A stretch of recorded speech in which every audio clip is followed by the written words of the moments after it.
경제까지 괴한이 달려들어서 경제가 파탄이 됐고 본인이 응징을 하겠다. 안녕하십니까, 법무법인 태신의 장원 변호사입니다. 정말 얼마 전에 큰 사건이 하나 일어났죠. 1월 2일 날 이재명 대표가 부산 가덕도 신공항 부지를 시찰한 다음에 이제 기자들과 질의응답을 하는 과정에서 갑자기 괴한이 달려들어서 개조한 흉기로 목 부위를 찔러서 상당한 양이 이렇게 출혈이 나서 결국에는 서울대 병원까지 가서 지금 치료를 받고 안정 중인 그런 상황인 걸로 알고 있습니다. 다행히 생명에는 지장이 없다고 합니다만은 정말 있어서는 안 될 일이 말도 안 되는 일이 일어난 것 같습니다.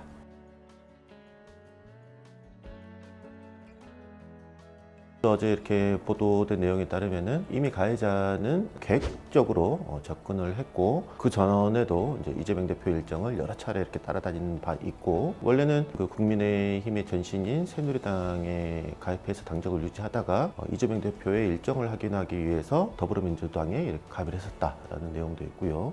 그리고 이번 범행 같은 경우에는 이제 사전에 그 지역 모텔에서 미리 숙박을 하고 치밀하게 이렇게 준비를 했던 정황까지 있습니다. 결정적으로 가해자는 본인이 잡힐 거라는 것을 당연히 예상을 했겠죠. 잡히면은 자신의 입장을 표명하기 위해서 입장문이라고 해가지고 A4 용지 8장이라고 하던가요. 상당히 많은 내용의 그거를 이렇게 소지하고 있었다라고 합니다. 그래서 보도된 바에 따르면은 그 입장문에서 밝히는 가해자의 가해 동기는 정치적인 그런 거였죠. 전 정권에서 이제 경제가 파탄이 됐고 이번 총선에서 이대로 가면은 누가 승리하든 이 경제는 완전히 무너질 것이다. 민생이 무너질 것이다. 그래서 본인이 응징을 하겠다라는 그런 취지였던 것 같습니다.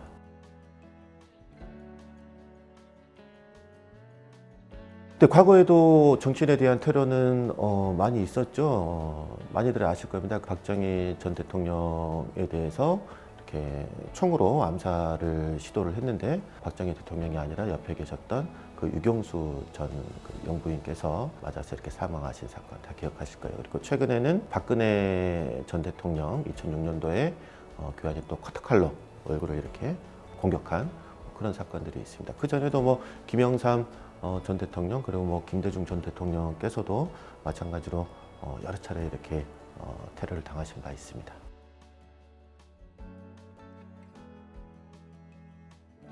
이거는 사실 민주주의에 대한 엄청난 도전이라고 할까요? 본인의 정치적인 그런 신념 때문에 유력 정치인에 대한 테러를 가한다라는 것은 민주주의라는 게 뭐겠습니까? 상호 간의 토론과 설득과 이런 거를 통해서 한다는 것이지 그렇게 폭력적인 방법으로 행동을 한다는 것은 우리나라 극과 근본인 민주주의에 대한 심각한 도전이자 위협인 것이죠. 어떻게 보면은 최근 사례이기도 하고 유사한 사례일 수도 있겠습니다만은 박근혜 전 대통령에 대한 필습 사건 당시에 그 범인이 딱 10년 징역형을 받고 망리 퇴소를 했습니다. 아마도 지금 이 이재명 대표에 대한 가해자 역시 또 그와 유사하거나 제 생각에는 오히려 더 높은 형량을 받을 것 같습니다. 왜냐하면 이재명 대표 같은 경우에는 부위가 목이거든요. 그리고 과거에 박근혜 전 대통령을 공격했던 흉기는 커터칼이었습니다만은 이번에는 등산용 칼을 개조한 칼날 길이가 14cm에 달하는 굉장히 위험한 흉기였다라고 하더라고요. 그렇다고 하면 이거는 훨씬 위험하고 결과적으로 생명에 지장은 없었습니다만은 정말 운이 좋았기 때문인 거지 이 지금 가해자는 충분히 살인미수죄로도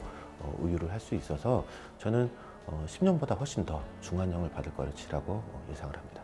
형량을 정하는 기준 중에 그 행동이 사회에 미치는 영향, 이 사건 같은 경우에는 그런 부분이 당연히 방영이 될 것이고 또 우발적인 범행인지 아니면은 계획적인 범행인지 이런 것들도 이제 법원에서 고려의 대상이 되거든요. 근데 이 사람은 너무나도 계획적인 이제 계획범이었다라는 게 지금 드러났고 본인이 이미 그러한 범행을 저지르기 위해서 입장문 같은 것도 이미 써가지고 소지하고 있었다라는 거 아니겠습니까? 이거는 굉장히 계획적인 범행이기 때문에 그런 측면에 있어서도 굉장히 징역을 받을 것이라 예상합니다.